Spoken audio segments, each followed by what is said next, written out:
السلام عليكم ورحمة الله وبركاته. إن الحمد لله نحمده ونستعينه ونستغفره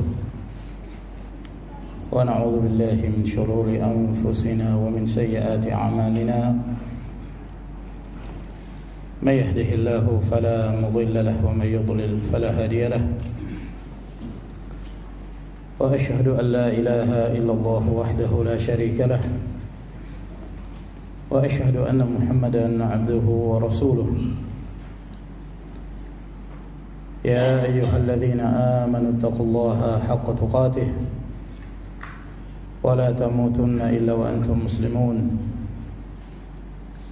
يا أيها الناس اتقوا ربكم الذي خلقكم من نفس واحدة وخلق منها زوجها وبث منهما رجالا كثيرا ونساء واتقوا الله الذي تساءلون به والأرحام إن الله كان عليكم رقيبا. يا أيها الذين آمنوا اتقوا الله وقولوا قولا سديدا يصلح لكم أعمالكم ويغفر لكم ذنوبكم ومن يطع الله ورسوله فقد فاز فوزا عظيما. أما بعد فإن خير الكلام كلام الله عز وجل وخير الهدي هدي محمد صلى الله عليه وعلى آله وصحبه وسلم وشر الأمور محدثاتها فإن كل محدثة بدعة وكل بدعة ضلالة وكل ضلالة في النار.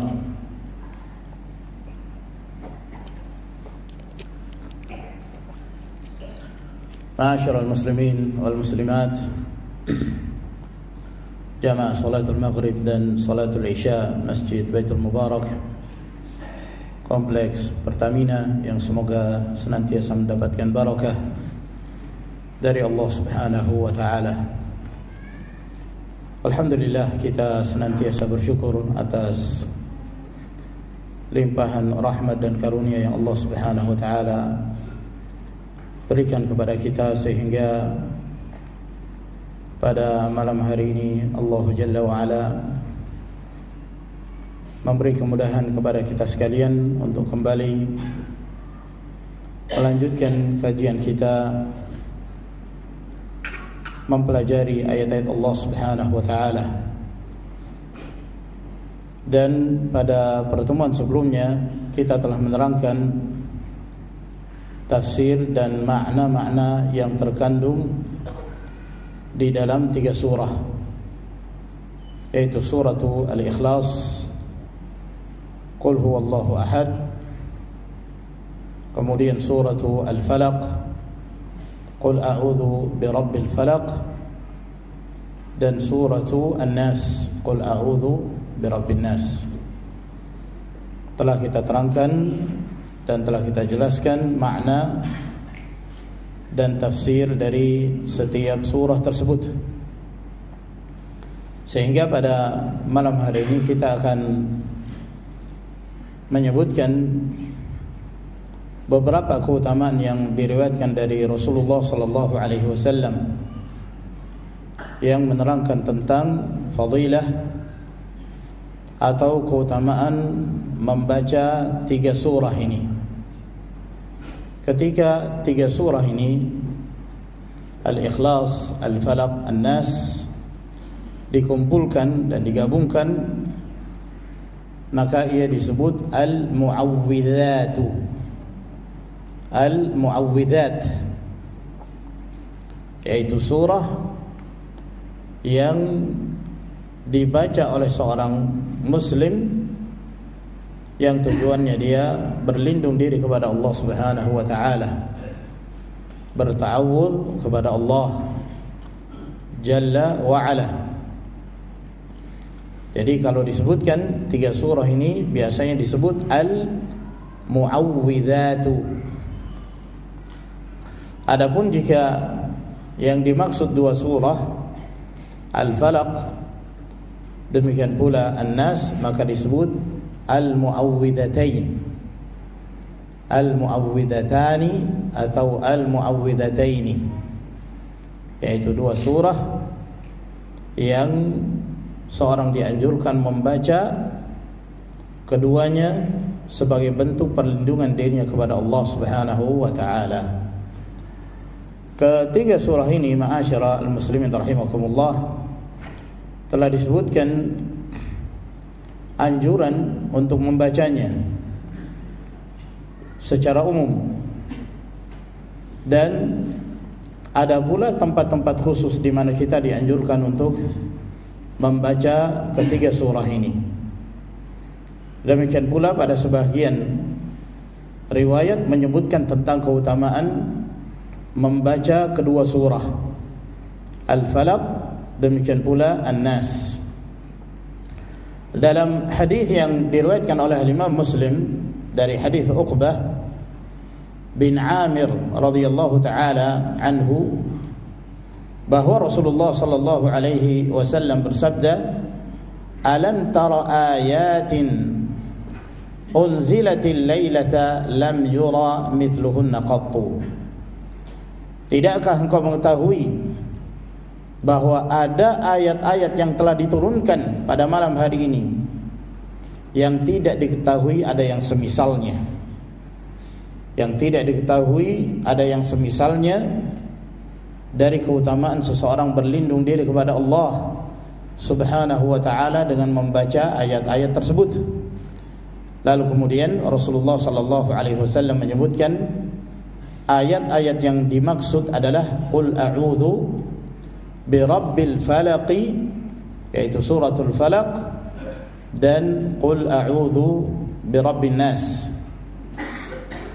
Dalam hadis yang diriwayatkan oleh Imam Ahmad, demikian pula An-Nasa'i dalam sunannya, juga dari sahabat Uqbah bin Amir radhiyallahu anhu, kata beliau, "Baina aqudu bi Rasulillah sallallahu alaihi wa ala alihi wasallam fi naqabin min tilka an-niqabi."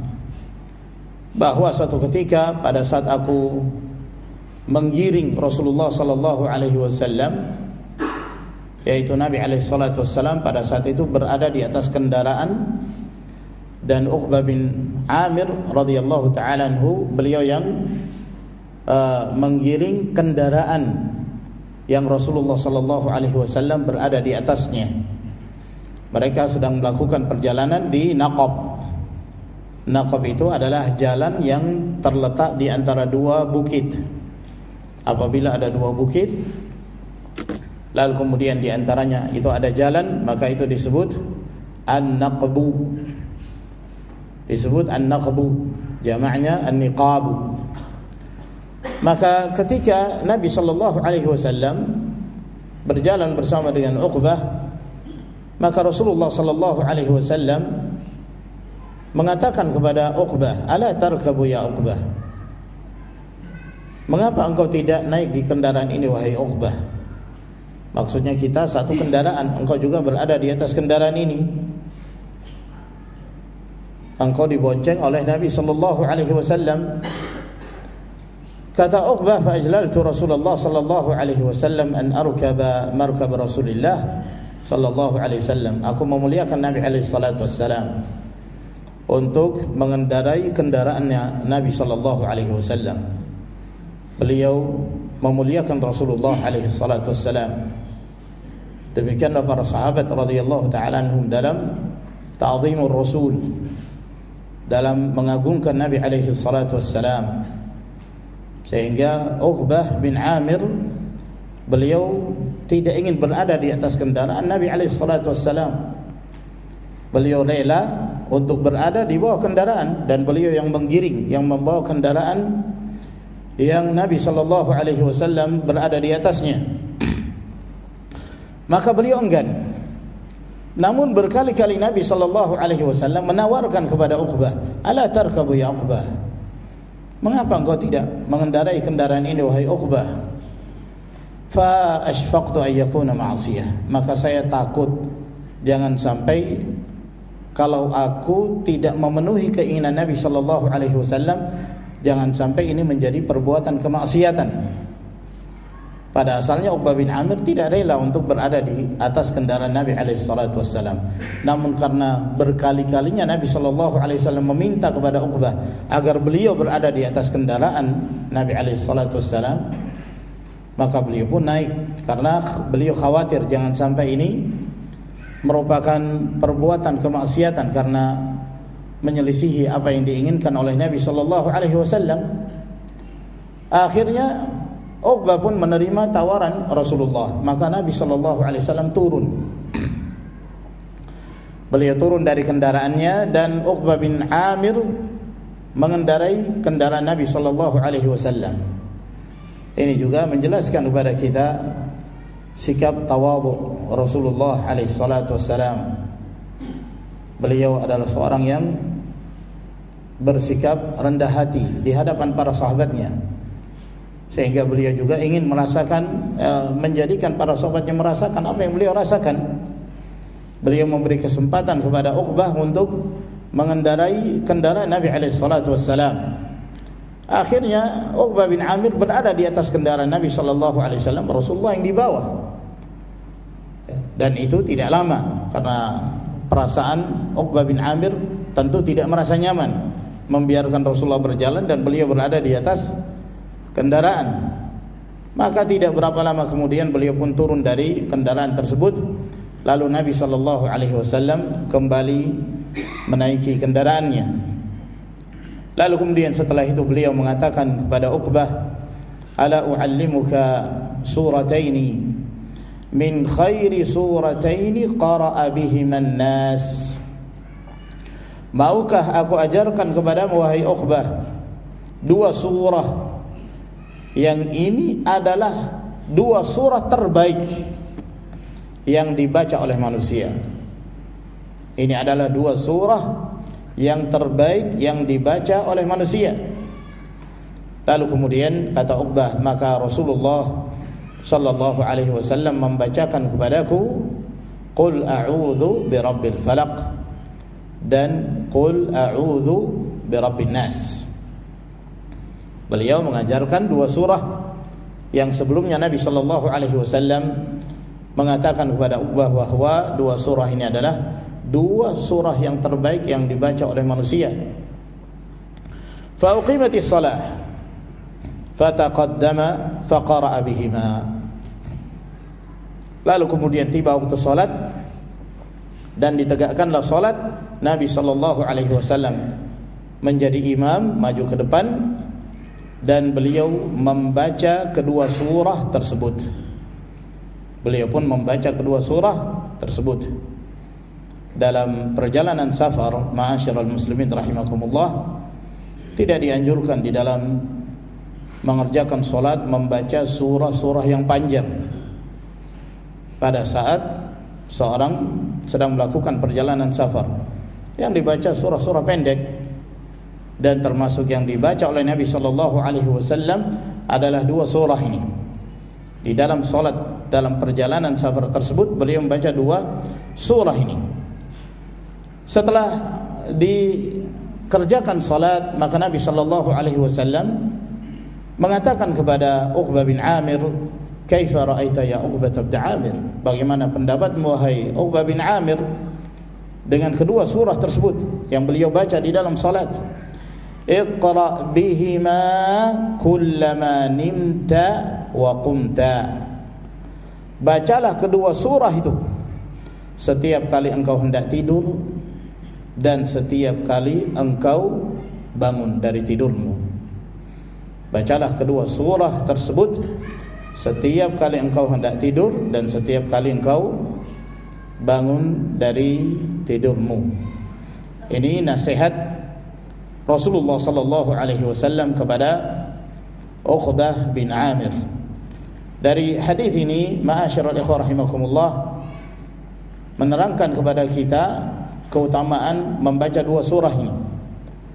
Rasulullah sallallahu alaihi wasallam menyebutnya khaira suratain yaqra'u bihiman nas. Sebaik-baik surah yang dibaca oleh kaum muslimin.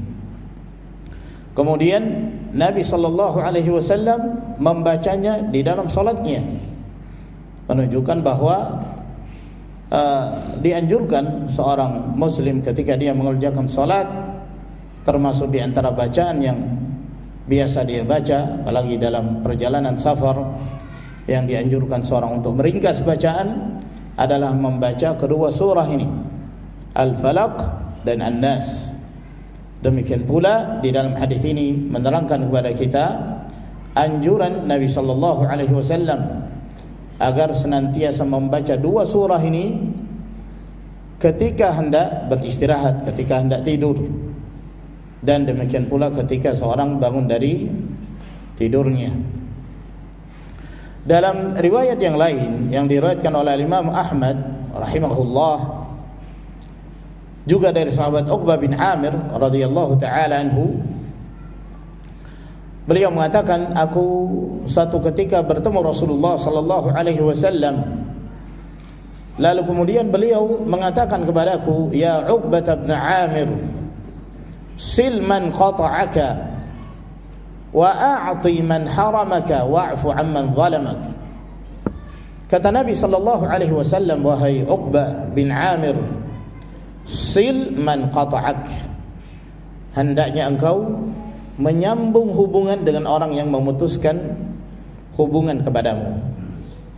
Ada orang yang memutuskan hubungan kepadamu, kamu berupaya untuk menyambungnya, kamu tetap berupaya untuk berbuat baik kepadanya. Wa a'ti man haramak, dan berilah orang yang mencegah untuk memberikannya kepadamu. Dia mencegah, dia bakhil kepadamu, kamu tetap berbuat baik kepadanya. Wa'fu amman zalamak, dan maafkanlah orang yang berbuat zalim kepadamu. Tiga nasihat ini merupakan nasihat yang sangat bermanfaat sekali dari Rasulullah sallallahu alaihi wasallam, mengajarkan kepada kita husnul khuluq, akhlak yang mulia di dalam menyikapi orang lain. Ada orang yang memutuskan hubungan dengan kita, kita berupaya untuk menyambungnya. Ada orang yang berupaya untuk mencegah kebaikannya kepada kita, kita tetap berbuat baik kepadanya. Dan ketika ada seorang yang berbuat zalim kepada kita, maka kita dianjurkan untuk memberi maaf. Wa an ta'fu aqrabu littaqwa, kalian memberi maaf itu lebih mendekatkan diri kalian kepada takwa Allah subhanahu wa ta'ala. Lalu kemudian kata Uqbah, lalu satu ketika aku mendatangi Rasulullah sallallahu alaihi wasallam, maka Nabi alaihi salatu wassalam lagi-lagi menyampaikan nasihat kepada Uqbah. Ya Uqbah bin Amir, wahai Uqbah bin Amir, amlik lisanak, tahanlah lisanmu. Tidak setiap apa yang ada di kepala kita harus kita sampaikan. Menahan lisan mencegah seseorang dari mengucapkan kata-kata yang tidak diridhai Allah subhanahu wa ta'ala. Amlik lisanak, tahan lisanmu wahai Uqbah. Ini nasihat Rasul sallallahu alaihi wasallam kepada sahabat Nabi sallallahu alaihi wasallam, Uqbah bin Amir radhiyallahu anhu.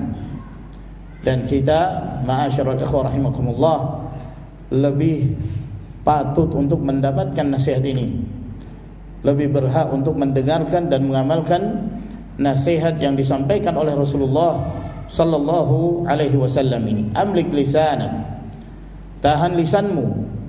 Wabki ala khati'atika, dan tangisilah kesalahan-kesalahanmu. Menangislah atas perbuatan dosa yang pernah engkau perbuat. Tangisan yang penuh dengan penyesalan, tangisan yang menunjukkan rasa takutmu kepada Allah subhanahu wa ta'ala. Al-buka min khasyatillah, menangisnya seseorang karena takut kepada Allah subhanahu wa ta'ala, termasuk di antara dua jenis mata yang tidak tersentuh oleh api neraka, sebagaimana disebutkan oleh Nabi alaihi salatu wassalam. Wal yasa'ka baituka, dan hendaknya engkau merasa lapang dengan rumahmu, engkau merasa nyaman tinggal di dalam rumahmu. Sebab tinggal di dalam rumah menyebabkan seorang tidak terlalu tenggelam dan tidak ikut di dalam berbagai macam fitnah-fitnah yang terjadi di luar rumah, dari perkara-perkara yang dapat menimbulkan kejelekan, keburukan. Tinggal di dalam rumah, menjauh dari berkumpulnya dengan manusia-manusia yang dikhawatirkan kita terjerumus ke dalam kejelekan. Ini nasihat Rasulullah sallallahu alaihi wasallam yang berikutnya.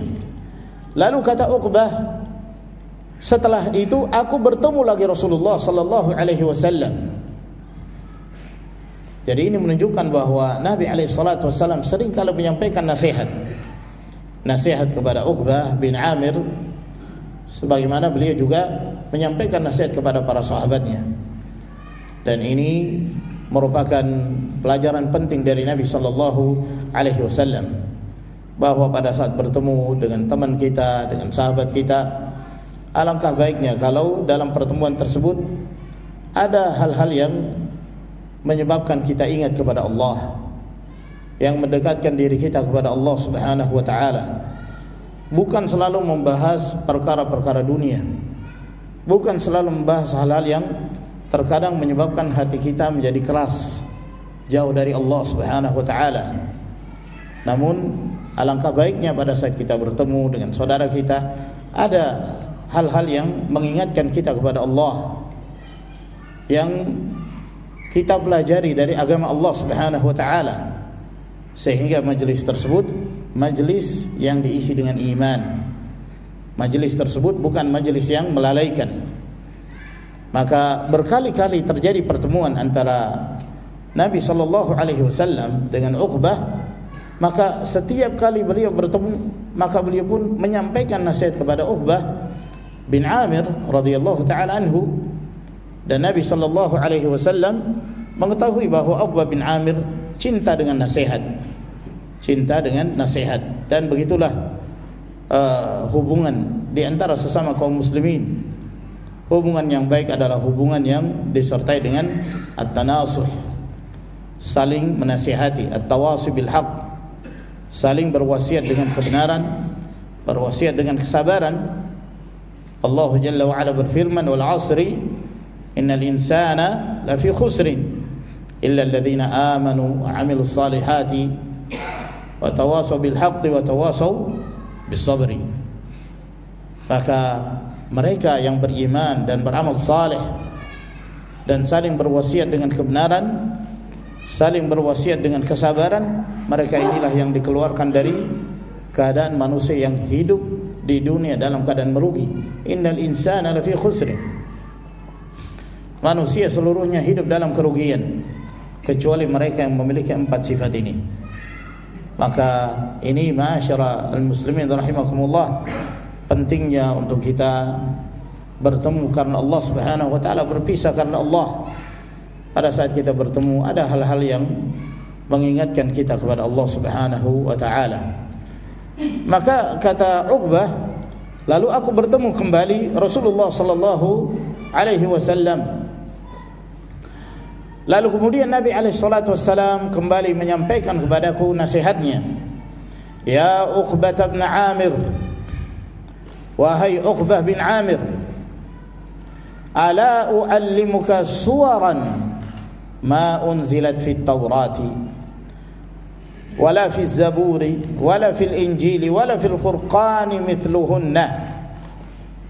Maukah aku ajarkan kepadamu beberapa surah yang tidak pernah diturunkan dalam kitab Taurat, tidak pula dalam kitab Zabur, tidak pula dalam kitab Injil, dan bahkan tidak pula di dalam Al-Furqan. Al-Furqan maksudnya Al-Quran Karim. Tidak pula diturunkan di dalam Al-Quran yang semisal 3 surah ini, yang semisal surah-surah ini, menunjukkan keutamaan 3 surah yang diajarkan oleh Nabi sallallahu alaihi wasallam ini. 3 surah yang tidak pernah diturunkan dalam kitab-kitab sebelumnya, bahkan di dalam Al-Quran Karim tidak diturunkan yang semisal dengan 3 surah tersebut.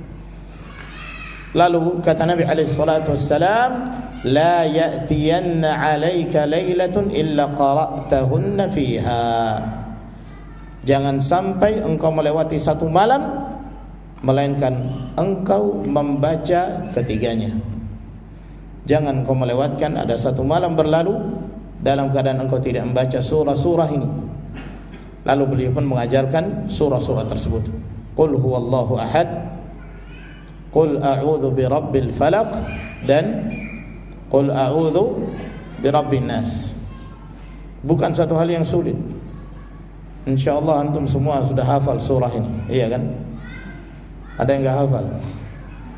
Dari TK insyaAllah sudah pada menghafal surah ini. Qul huwallahu ahad, Qul a'udzu birabbil falaq, Qul a'udzu birabbin nas. 3 surah yang pendek akan tetapi memiliki keutamaan yang luar biasa. Sehingga Rasulullah sallallahu alaihi wasallam menasihatkan, jangan sampai engkau melewati satu malam dalam keadaan engkau tidak membaca ketiga surah ini. Setelah mendengarkan nasihat Rasul sallallahu alaihi wasallam, apa kata Uqbah radhiyallahu anhu? Fama atat alayya lailatun illa qara'tuhunna fiha. Maka tidaklah aku melalui satu malam melainkan aku selalu membaca 3 surah ini. Wa huqqa li alla ada'ahunna wa qad amarani bihinna Rasulullah sallallahu alaihi wasallam. Dan merupakan hal yang harus bagiku untuk tidak meninggalkan membaca 3 surah ini dalam keadaan Rasulullah sallallahu alaihi wasallam telah memerintahkan kepadaku untuk senantiasa membacanya. Lihat bagaimana semangat para sahabat di dalam menghidupkan apa yang diperintahkan oleh Nabi sallallahu alaihi wasallam. Itu amalan sunnah, namun Uqbah bin Amir menganggap bahwa ini adalah sesuatu yang tidak boleh ditinggalkan. Apalagi Rasulullah sallallahu alaihi wasallam telah mengkhususkan nasihat tersebut kepada beliau, maka beliau tidak pernah meninggalkan untuk membaca 3 surah ini. Maka ini surah-surah yang pendek, insyaallah mudah bagi kita untuk mengamalkannya. Mari kita senantiasa mengamalkan nasihat Rasulullah sallallahu alaihi wa ala alihi wasallam ini. Jangan melewati satu malam berlalu dalam keadaan kita tidak membaca ketiga surah ini, Al-Ikhlas dan Al-Mu'awwidhatain. Demikian pula ma'asyara al-muslimin rahimakumullah, bahwa ketiga surah ini termasuk di antara surah-surah yang dianjurkan untuk dibaca pada zikir pagi dan petang. Pada saat zikir pagi dan petang hari.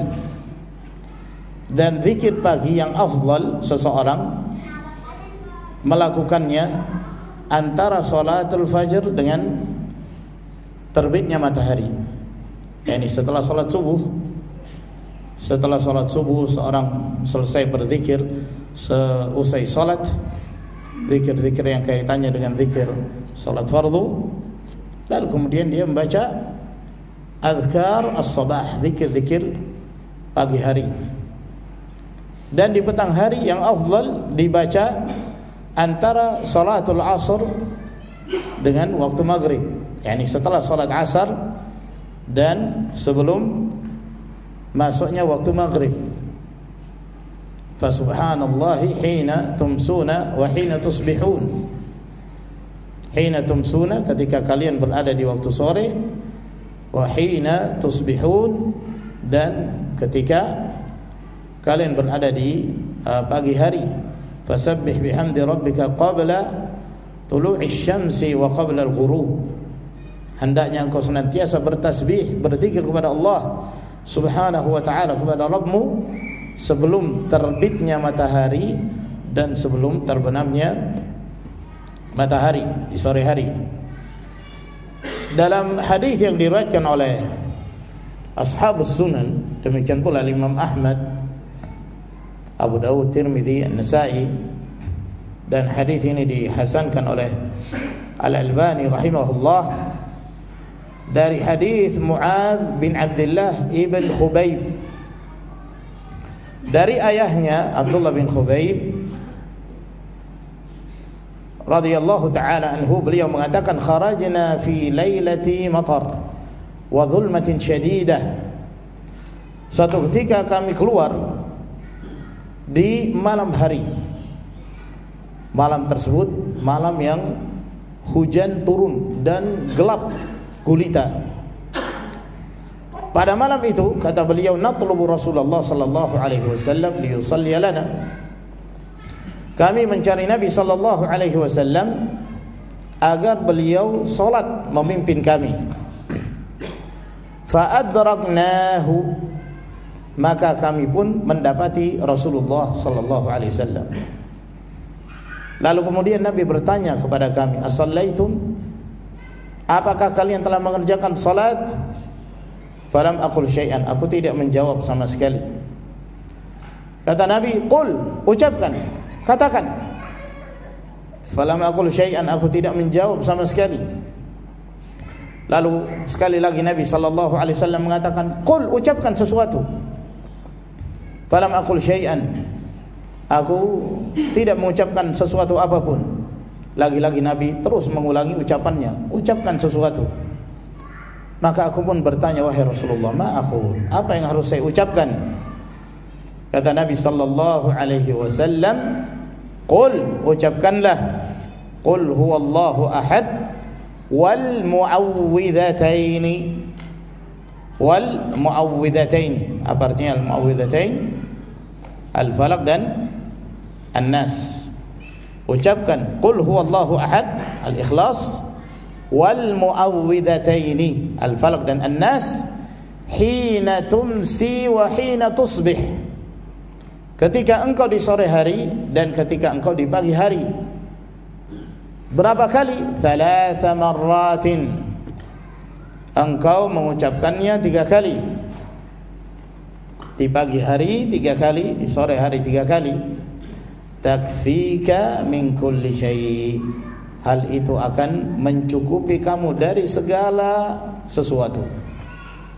Kata para ulama, dari segala sesuatu yaitu dari segala kejahatan, dari segala hal-hal yang dikhawatirkan.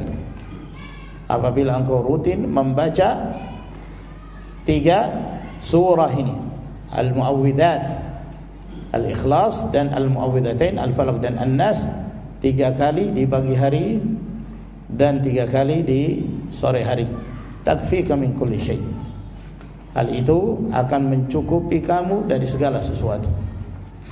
Maka hadis Nabi sallallahu alaihi wasallam ini, ma'asyiral muslimin wal muslimat rahimakumullah, menjelaskan kepada kita anjuran untuk menjadikan bacaan 3 surah tersebut dimasukkan ke dalam bagian-bagian zikir yang biasa kita baca di pagi hari, demikian pula di sore hari. Sebagaimana juga termasuk di antara sunnah Nabi sallallahu alaihi wasallam membaca 3 surah tersebut pada salat witir. Pada salat witir seorang dianjurkan kadang-kadang membaca 3 surah ini, sebagaimana yang disebutkan dalam riwayat At-Tirmidzi, Abu Dawud, Ibnu Majah. Hadis ini disahihkan Al-Albani rahimahullah dari Abdul Aziz bin Juraij. Beliau mengatakan, kami bertanya kepada Aisyah radhiyallahu anha, bi ayyi syai'in kana yutiru Rasulullah sallallahu alaihi wasallam, apa yang biasa dibaca oleh Nabi sallallahu alaihi wasallam pada salat witir? Maka dijawab oleh Aisyah radhiyallahu anha, kana yaqra'u fil ula bisabbihisma rabbikal a'la. Beliau membaca pada rakaat pertama sabbihisma rabbikal a'la, wa fi tsaniyati, dan pada rakaat yang kedua qul ya ayyuhal kafirun, wa fi tsalitsati, dan pada rakaat yang ketiga qul huwallahu ahad wal muawwidhataini. Pada rakaat yang ketiga engkau membaca qul huwallahu ahad dan al-muawwidhatain, al-falaq, an-nas. Dalam sebagian riwayat hanya disebutkan qul huwallahu ahad saja pada rakaat yang ketiga. Maka ini menunjukkan boleh kadang-kadang seorang mencukupkan dengan membaca Qul huwallahu ahad, dan terkadang apabila dia hendak menambah dengan membaca Al-Falaq dan An-Nas pada rakaat yang ketiga. Ini juga termasuk di antara sunnah Rasul sallallahu alaihi wasallam. Sebagaimana surah-surah ini juga dianjurkan dibaca setiap kali seseorang selesai mengerjakan salat wajib, selepas salat 5 waktu. Jadi ini juga termasuk di antara zikir yang dianjurkan diucapkan selepas salat wajib. Dalam hadis yang diriwayatkan oleh At-Tirmidzi dari Uqbah bin Amir radhiyallahu taala anhu, kata beliau, amarani Rasulullah sallallahu alaihi wa ala alihi wasallam an aqra'a bil muawwidhatain fi duburi kulli salah.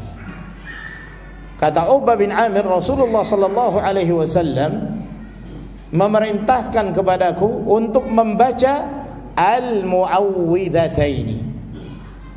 Apa itu al-muawwidhatain? Al-Falaq dan An-Nas. Kapan? Fi duburi kulli salatin, pada penghujung setiap salat dari salat-salat yang wajib. Nah, di dalam hadis ini disebutkan 2 surah al-muawwidhatain, yaitu Al-Falaq dan An-Nas. Dalam riwayat Abu Dawud, An-Nasa'i dan Al-Imam Ahmad, kata Uqbah bin Amir, amarani Rasulullah sallallahu alaihi wasallam an aqra'a bil muawwidhati dubura kulli salah. Bahwa Rasulullah sallallahu alaihi wasallam memerintahkan kepadaku untuk membaca al-muawwidhati. Al-muawwidhati pada penghujung setiap salat.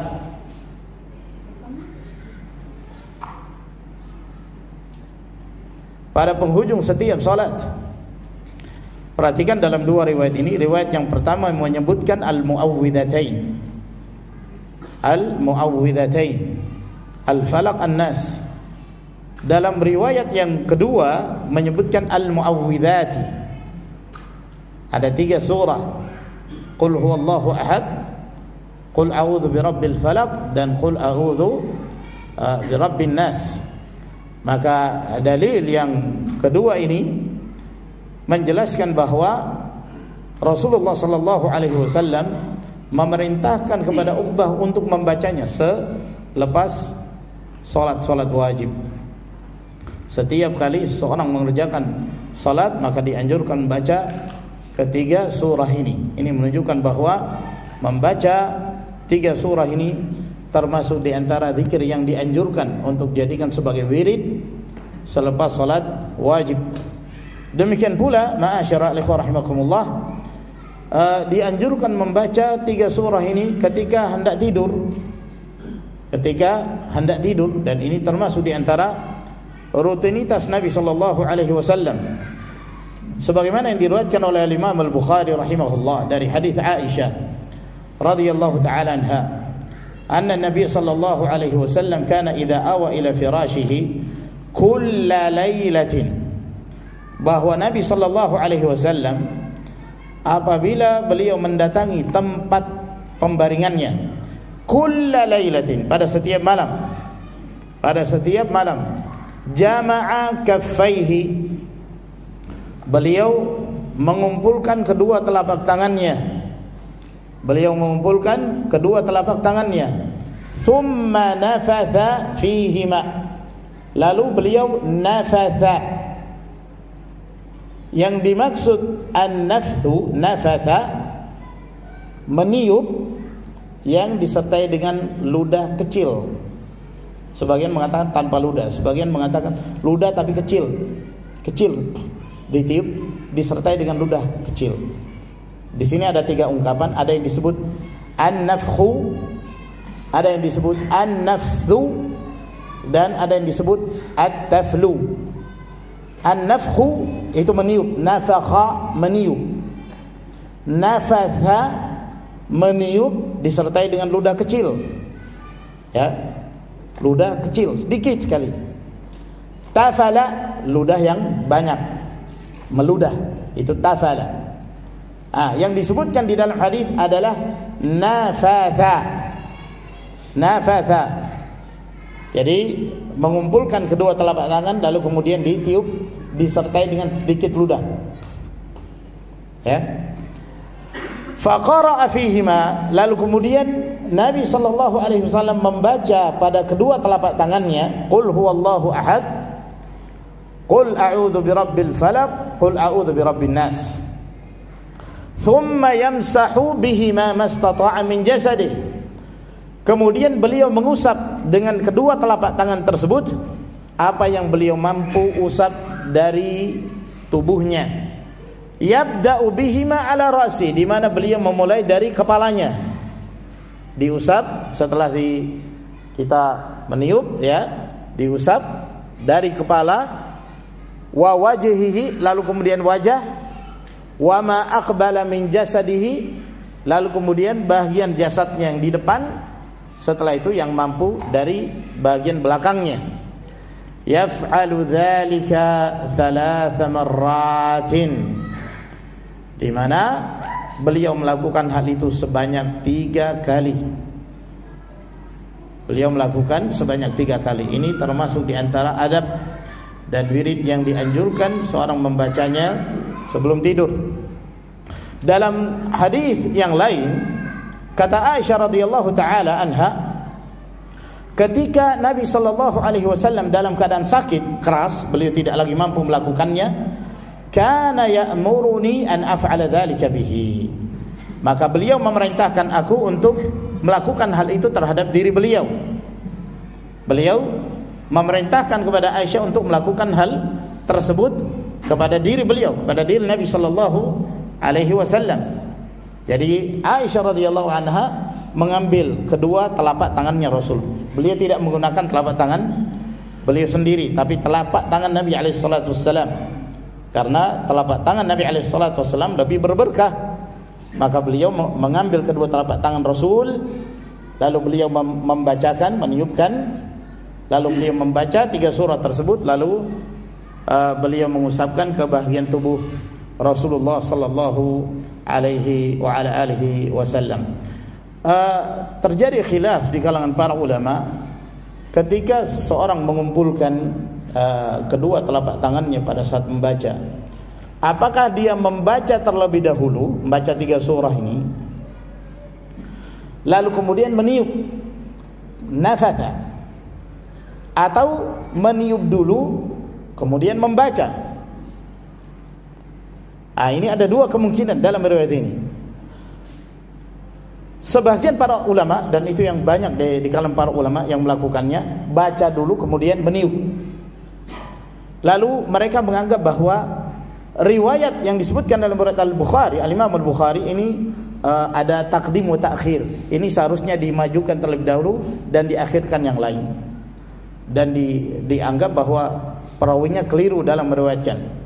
Namun ini pun dibantah oleh sebagian para ulama, di antaranya At-Tibi rahimahullah, kata beliau tidak boleh bermudah-mudahan menyalahkan seorang perawi yang asal hukumnya terpercaya dalam meriwayatkan. Tidak boleh kita menyalahkan tanpa hujjah, tanpa dalil, ya.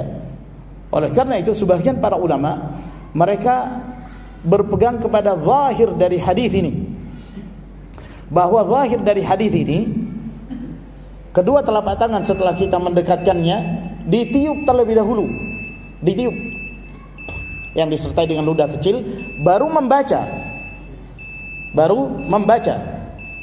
membaca qul huwallahu ahad, kemudian qul a'udzu birabbil falaq, qul a'udzu birabbin nas, baru usap. Ulangi lagi, ya, kumpulkan lagi kedua telapak tangan, lalu tiup lagi, lalu membaca lagi. Sebagian para ulama mengatakan baca qul huwallahu ahad 3 kali baru diusap, kemudian qul a'udzu birabbil falaq 3 kali baru diusap, kemudian qul a'udzu birabbin nas. Ini juga ada 2 amalan dari para ulama. Insyaallah kedua-duanya diperbolehkan, tidak jadi masalah. Ya. At-Tibi demikian pula penulis kitab Dalilul Falihin Allan, dan dikuatkan oleh Syekh Al-Albani rahimahullah bahwa an-nafdhu, meniup, itu sebelum membaca. Jadi ditiup dulu kemudian baca. Sebagian para ulama mengatakan tidak, baca dulu kemudian ditiup. Asy-Syaikh Ibnu Utsaimin rahimahullah mengatakan dua-duanya boleh, tidak jadi masalah. Mau ditiup dulu kemudian baca, atau membaca dulu kemudian meniup, kedua-duanya diperbolehkan dan kedua-duanya ada kemungkinan diamalkan berdasarkan zahir hadis yang disebutkan dalam riwayat Al-Imam Al-Bukhari rahimahullahu taala ini. Saya kira ini ma'asyara ikhwan rahimakumullah yang kita terangkan, insyaallah taala kita lanjutkan pada pertemuan yang berikutnya. Semoga memberi manfaat kepada kita sekalian. Wa akhiru da'wana alhamdulillahirabbil alamin. Wassalamu alaikum warahmatullahi wabarakatuh.